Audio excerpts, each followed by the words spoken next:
Thank you. Okay, Guy, can you talk a little bit about where you see some gaps and some opportunities? Sure. Um, I think things like I think Idaho could use a lot more cheese makers and a lot more charcuterie makers, sausage and ham and pâtés and that kind of thing. When you look at Oregon and Washington, they are so far ahead of us. They're a larger population, Mm. but at the same time, I think there's incredible opportunities for. I think I think we currently have about 6 cheesemakers in the state, um, and Oh, okay. very few charcuterie sausage makers. Ed does some of the best I know of, but there's just so much variety when it comes to that, and so little of that um, is being made in Idaho. So that's what I think I'd like to personally see more of here. Great. Good. Okay, thanks, Guy. And how about you, Matt? Same Well, they took all question. What do you they see took all as the gaps they and took all the good openings? ones. I was no, it's good. 'Cause that's kind of exactly what I was thinking. On Lisa's note, the value-added product is there's still such an opportunity there. You know, if you're doing it for the market, you can make big batches and sell to food service. There's definitely opportunity there. I think the challenge is one, um, f- doing it at an affordable cost that'll make sense for you putting in the time. Um, but you know, economies of scale help with that if you make enough of something. The charcuterie, I absolutely agree. Cheese as well. There's such a huge demand for developing more artisanal foods out there, and that's where the trend is going. I guess without going into too many specifics, the trend is, you know, it really is towards organic and towards more um, I guess old world style foods. You know, just kind of like reverting back to how things were. And I think if you kind of keep that in the front of your mind when you're deciding what you want to what you want to pursue, I think that's really going to help, because that's real. That's not just a this isn't just a fad. Another specific Mm. is we can't keep raw milk in our store. That's just another since the laws changed in Idaho, that's been a huge thing, raw milk. So that's just something to be aware of. Those are great. You know, I think about this a lot of times when I'm walking in any supermarket, grocery store, co-op, small retail outlet. I'm always looking at things and thinking, well, why can't we produce that here? You know, for instance, I'll walk in the co-op and I'll see these jars of, beautiful peppers, roasted peppers in oil and things like that. And I mean, why aren't we, we can do that. There are people that can do that here.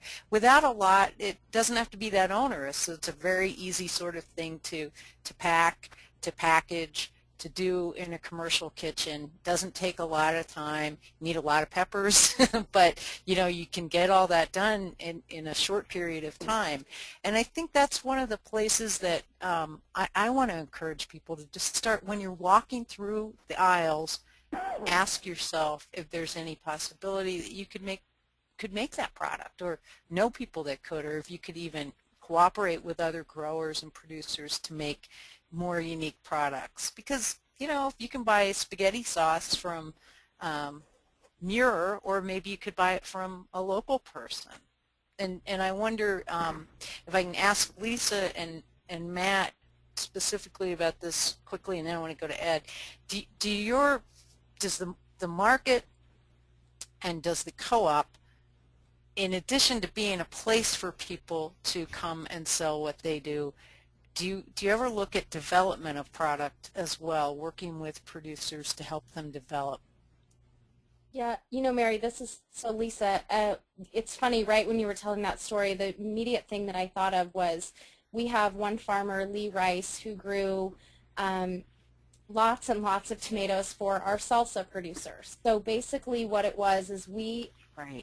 think that a big thing for us is to try and create those relationships between the growers and the producers. So if you are a farmer, you may not want to go into a commercial kitchen and learn how to make salsa.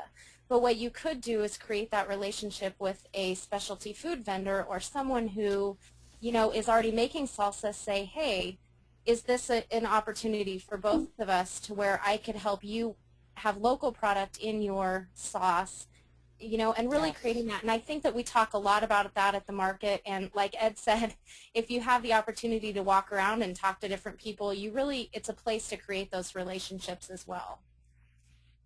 And I think that's important, Lisa, what you just said, because one of the ways that markets can do that even is in regulating and trying to say, we want to move toward more and more product being in the value-added products. And I know Capital City has done a great job at that. And it's always been controversial because it's hard. I mean, it's not always been easy for you know, value-added producers to always find local product to include. So, but there definitely seems to be movement that way, and I want to applaud you guys for that and just say to our participants, maybe that's a way you could approach your markets too, is to ask them to maybe be a little bit more stringent with the value-added producers to be sure they're using as much local product as they possibly can. I was going to mention too, Matt.